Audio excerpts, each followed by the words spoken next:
Hello students, how are you? I hope you are doing well. Today we will do our chapter number 2 of grammar book, subject and predicate.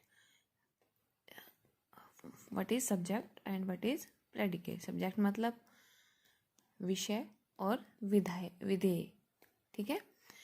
तो let's start our lesson. A. Part of sentence, subject and predicate.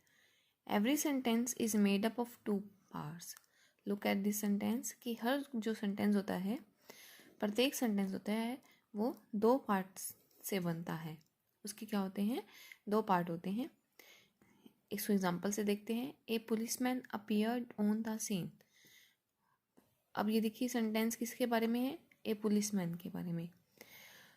तो policeman is the first part of the sentence and the second part says something about a policeman appeared on the scene. कि जो first part है वो क्या है? Policeman, ए policeman है. और second part क्या है इसका? Appeared on the scene. तो the first part of the sentence that names what the sentence is about is called the subject. जो फर्स्ट पार्ट होता है सेंटेंस का वो किसी का नेम होता है, वो बताते हैं कि सेंटेंस किसके बारे में है और विषय के बारे में क्या कहा जा रहा है.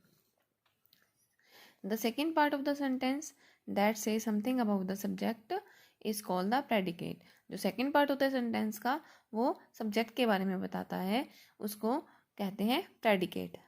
The subject often say who or what perform the action that the verb refers to. कि सब्जेक्ट हमें अक्सर बताता है कि कौन और क्या एक्शन को, कार्य को कर रहा है. ओके, तो सब्जेक्ट क्या होता है? ये फर्स्ट पार्ट ऑफ सेंटेंस होता है और इसमें बताया जाता है कि कौन और क्या कार्य को परफॉर्म कर रहा है. नेक्स्ट है in statement, B part. In statements the subject is usually place before the predicate. Look at this sentences कि स्टेटमेंट्स, कथनों में जो सब्जेक्ट है उसको हम सबसे पहले रखते हैं, प्रेडिकेट से पहले रखते हैं. This story is very interesting. Okay, तो देखिए इसमें सब्जेक्ट पहले आ गया, प्रेडिकेट से इज़ वेरी इंटरेस्टिंग प्रेडिकेट है और हमारा सब्जेक्ट क्या है? This story.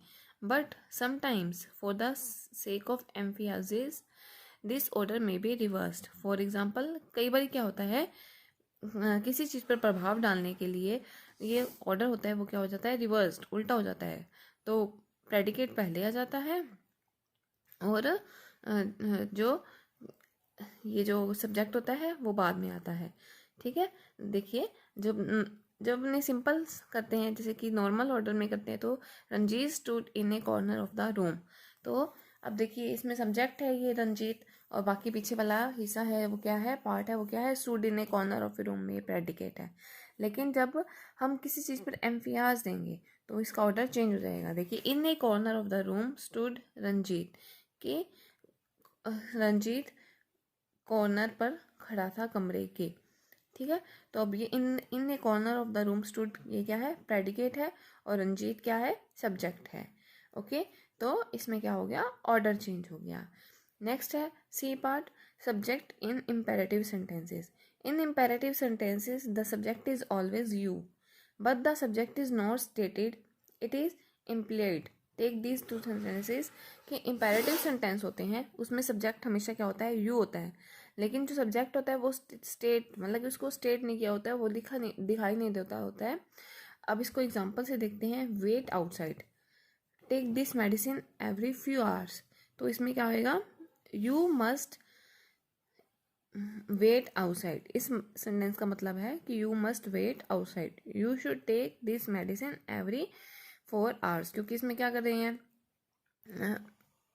रिक्वेस्ट कर रहे हैं ना, या रिक्वेस्ट कर रहे हैं और एडवाइस दे रहे हैं. ठीक है ना, तो इसमें हम क्या करेंगे? इम्पेरेटिव सेंटेंसेस में हम क्या लगाएंगे? सब्जेक्ट बनाने के लिए यू लगाएंगे. तो in imperative sentences the subject is always you but it is implied and not stated. कि इसको हमें क्या, इम्पेरेटिव सेंटेंस में सब्जेक्ट क्या होता है? हमेशा यू होता है. इसको हमें इम्प्लाई करना पड़ता है, इसको हमें लगाना पड़ता है. इसमें दिया नहीं होता है, नो स्टेटेड, मतलब कि हमें दिखाया नहीं होता है, स्टेट नहीं किया होता है. नेक्स्ट है D part. In question and explanation the word order is slightly change and the subject is not placed first. So in order to find out the subject, it is also helpful to write these sentences as statements. For example, कि इन question and explanation, कि question वाले sentences में और explanation mark वाले sentences में the word order is slightly change, जो word का order होता है वो क्या होता है, बिल्कुल ही चेंज होता है. And the subject is not place first, और जो सब्जेक्ट होते हैं उसको हम पहले नहीं लगाते हैं. So in order to find out the subject, तो हमें सब्जेक्ट को फाइंड आउट करने के लिए तो हमें सब्जेक्ट को क्या करना होता है, फाइंड आउट, ढूंढना पड़ता है.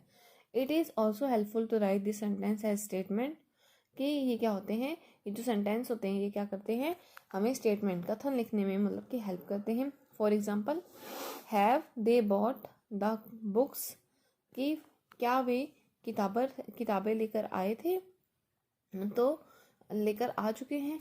तो इसमें क्या है, क्वेश्चन है. तो in order to find the subject we may write the sentence. तो अब हमें क्या करना है, इसका सब्जेक्ट ढूंढने के लिए हमें इसको क्या लिखना पड़ेगा, पहले स्टेटमेंट बनानी पड़ेगी. They have both the books, तो अब ये स्टेटमेंट बन गई. नाउ अब इसमें सब्जेक्ट क्या आ जाएगा, दे सब्जेक्ट आ जाएगा. ठीक है. इसी तरह हाउ नाइस यू आर, अब इसको हम पहले क्या करेंगे, सही पहले इसको सेंटेंस, प्रॉपर सेंटेंस के रूप में लिखेंगे, यू आर नाइस. तो अब इसमें क्या है, सब्जेक्ट क्या आ जाएगा, यू.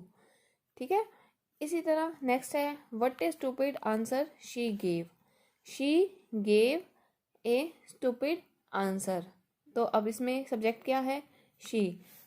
तो to find the subject in a question और an explanation, right the given sentence as a statement, कि जो सेंटेंस दिया होता है एक्सप्लेनेशन वाला और क्वेश्चन वाला, उसको हमें क्या करना होता है, स्टेटमेंट में लिखना होता है. तब हमें क्या मिल जाता है, सब्जेक्ट मिल जाता है.